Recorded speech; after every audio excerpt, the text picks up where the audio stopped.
दोस्तों, आज भारत दुनिया भर में सबसे तेजी से बढ़ती हुई अर्थव्यवस्था वाला देश है और हमारे दो पड़ोसी देशों को ये तरीका कुछ खासा हजम नहीं हो रहा है। ऐसे में देश पर खतरा भी उतना ही मंडरा रहा है। ऐसी बढ़ती हुई अर्थव्यवस्था में किसी तरह का सिक्योरिटी थ्रेट या किसी भी तरह की वॉर लाइक सिचुएशन भारत की रफ्तार छीन सकती है। ऐसे में भारत को चीन और पाकिस्तान के लिए तैयार रहने की जरूरत है और इन दोनों देशों के खिलाफ खुद को मजबूत करने के लिए भारत ने जगह जगह पर अपने स्ट्रेटेजिक मिलिट्री बेस जो दुश्मन की धज्जियां उड़ा सकते हैं। आज की इस वीडियो में हम भारत के विदेश और देश में मौजूद सभी मिलिट्री बेस के बारे में आपको बताने वाले हैं। तो चलिए शुरू करते हैं। दोस्तों, भारत देश के बाहर कई मिलिट्री बेस हैं जिनका इस्तेमाल देश न सिर्फ अपने फायदे के लिए बल्कि होस्ट कंट्रीज को ट्रेनिंग देने के लिए भी किया जाता है। भारत कई सालों से हमारे मित्र पड़ोसी देशों के आर्म्ड फोर्सेस को ट्रेन कर रहा है। इसी मकसद से भारत ने उन देशों में ट्रेनिंग सेंटर एस्टेब्लिश किए हैं। ये कदम भारत के साथ साथ कई देशों के लिए भी फायदेमंद रहे हैं। बता दें, मिलिट्री बेस बनाने का पर्पस मिलिट्री इक्विपमेंट और सोल्जर्स को प्रोटेक्ट करना है। यहाँ पर ऑपरेशन के अलावा सैनिकों को कई तरह की स्पेशल ट्रेनिंग दी जाती है।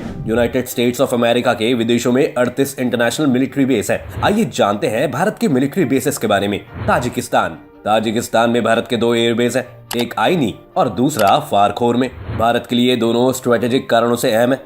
यहाँ से भारत पाकिस्तान और चीन की हरकतों पर नजर रखता है। फारखोर एयरबेस ताजिकिस्तान के फारखोर शहर के पास स्थित है। यहाँ का एयरबेस इतना जरूरी क्यों है, ये भी जान लीजिए। दरअसल ताजिकिस्तान की बॉर्डर चीन, अफगानिस्तान, पीओके से जुड़ी है। चीन से इसका 520 किलोमीटर लंबा बॉर्डर सटा हुआ है, जबकि अफगानिस्तान के साथ इसका बॉर्डर 1420 किलोमीटर लंबा है। अफगान वाखान कॉरिडोर 16 किलोमीटर का है। इसका मतलब है कि ताजिकिस्तान और पीओके के बीच की दूरी सिर्फ 16 किलोमीटर है। इंडियन आर्मी के लिए ताजिकिस्तान, पाक और चीन पर हवाई नजर रखने के लिए काफी अहम है। सियाचिन भी यहाँ से करीब है। सियाचिन और पाक अधिकृत कश्मीर में पाक की हरकतों पर नजर रखने के लिए ये सबसे स्ट्रेटेजिक जगह है। इंडियन एयरफोर्स कुछ ही मिनटों में पाकिस्तान पहुंच सकती है।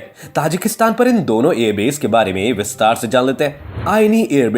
आईनी एयरबेस ताजिकिस्तान की कैपिटल दुशानबे से सिर्फ 10 किलोमीटर दूर है। इसे गिसार एयरबेस के नाम से भी जाना जाता है। दूसरे वर्ल्ड वॉर के वक्त सोवियत संघ के एयरबेस के तौर पर इसने मेजर रोल निभाया था, लेकिन बाद में इस्तेमाल करने लायक नहीं रहा। आईनी एयरबेस पर भारत ताजिकिस्तान के बीच मिलिट्री का ऑपरेशन पिछले 13 सालों से चल रहा है। भारत ने 2002 से 2010 तक इस एयरबेस के रिनोवेशन और इसे मॉडर्न बनाने के लिए करीब $7 करोड़ खर्च किए थे। भारत ने यहाँ सिर्फ डिफेंस इक्विपमेंट ही नहीं भेजे, बल्कि रनवे को 3200 मीटर तक बढ़ाया। फारखोर एयरबेस ताजिकिस्तान का यह दूसरा अहम एयरबेस है। यह कैपिटल दुशानबे से साउथ ईस्ट में 130 किलोमीटर की दूरी पर है। रिपोर्ट के मुताबिक 1996 से 1997 में हमारी खुफिया एजेंसी रॉ ने यहाँ अफगान नॉर्दर्न अलायंस के साथ एक जॉइंट ऑपरेशन चलाया था। कहते हैं कि यहाँ रॉ न सिर्फ खुफिया इंफॉर्मेशन कलेक्ट करती थी, बल्कि हेलीकॉप्टर जैसी फैसिलिटीज भी मुहैया कराती थी। भारत ने यहाँ छोटा मिलिट्री हॉस्पिटल भी शुरू किया था, जिसे मैत्री हॉस्पिटल भी कहा जाता है। यहाँ तालिबान से लड़ाई में घायल अफगान नॉर्दर्न अलायंस के जवानों का इलाज किया जाता था।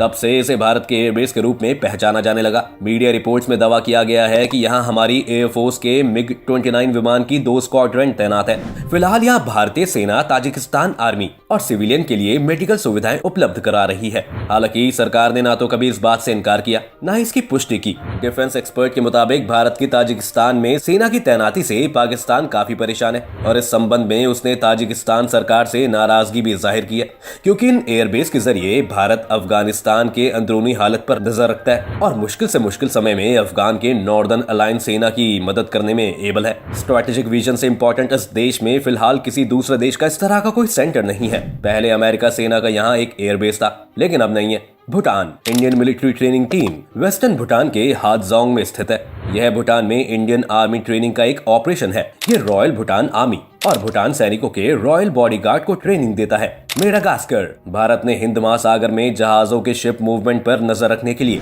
नॉर्दर्न मेडागास्कर में अपना पहला फर्स्ट ओवरसीज लिसनिंग स्टेशन स्थापित किया था। इसका निर्माण 2007 में एस्टेब्लिश किया गया था। इसने मेडागास्कर नौसेना को देश के तटीय क्षेत्र की निगरानी करने के लिए बहुत मदद की है। मॉरिशियस भारत ने उत्तरी अगलागा आइलैंड पर एक कोस्टल सर्विलांस रडार सिस्टम लगाया है। यह आइलैंड हिंद महासागर में स्थित है। इसका उद्देश्य भारत और मॉरिशस सेना के बीच मिलिट्री रेजिस्टेंस प्रदान करना है। श्रीलंका भारत ने 2018 में चीनी नौसेना पर नजर गड़ाए रखने के लिए हबनटोटा में श्रीलंकाई एयरबेस खरीदा था। चीनी खतरों के मामले में भी इसका इस्तेमाल किया जा सकता है। नेपाल, भारत के नेपाल के साथ अच्छे संबंध है। हमारी सेना अक्सर ही पड़ोसी देश की रक्षा करती है। सुरखेत में भारतीय वायुसेना एक एयर स्ट्रिप का रखरखाव करती है। अब बात करते हैं भारतीय नौसेना की। दोस्तों, इंडियन नेवी दुनिया में 7वीं सबसे बड़ी नौसेना है। आज नेवी के पास टोटल 102 यूनिट है। भारतीय नौसेना के बड़े बेस मुंबई, गोवा, कारवार, कोची, चेन्नई, विशाखापट्टनम, कोलकाता और पोर्ट ब्लेयर में है। भारतीय नौसेना की 2 ऑपरेशनल कमांड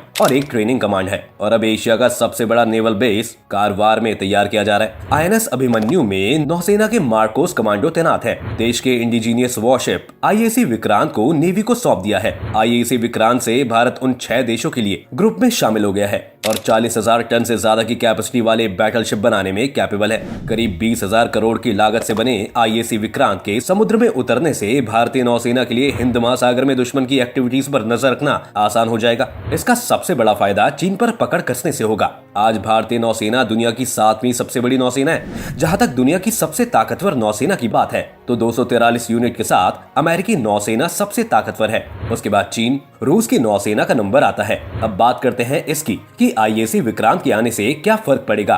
तो अब भारत अपने पड़ोसी देश पाकिस्तान से बहुत आगे हो गया क्योंकि उसके पास एक भी एयरक्राफ्ट कैरियर नहीं है, जबकि अब भारत के पास आईएनएस विक्रमादित्य और आईएसी विक्रांत 2 एयरक्राफ्ट कैरियर है। वहीं ग्लोबल फायर पावर इंडेक्स के मुताबिक चीन के पास 2 एयरक्राफ्ट कैरियर सर्विस में है।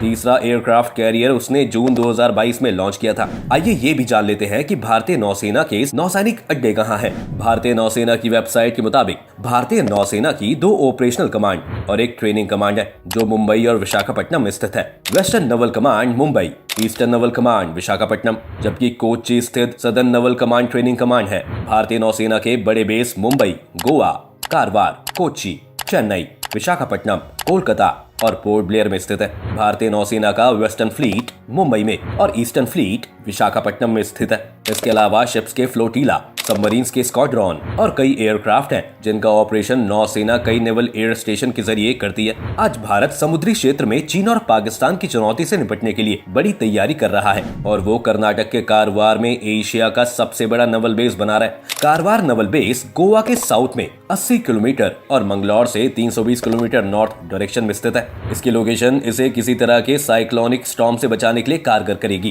कारवार प्रोजेक्ट की मंजूरी 1999 में तत्कालीन एनडीए सरकार ने दी थी। इसके पहले चरण का काम 2005 में पूरा हो गया था, जबकि दूसरे चरण का काम 2011 में शुरू हुआ और इसके 2025 तक पूरे होने का टारगेट है। इसके पूरा होने के बाद ये एशिया का सबसे बड़ा नौसेना बेस बन जाएगा। कारवार नौसेना बेस बनने के बाद यहाँ कम से कम 30 बैटलशिप और सबमरीन्स तैनात हो सकेंगी। यहाँ 3000 फीट लंबा रनवे भी बनाया जाएगा। यहाँ पर देश का एक इकलौता plane carrier ship INS Vikramaditya Karwar में तैनात हो चुका है। इसी के साथ भारत के और भी कुछ मेजर नवल बेसेस हैं।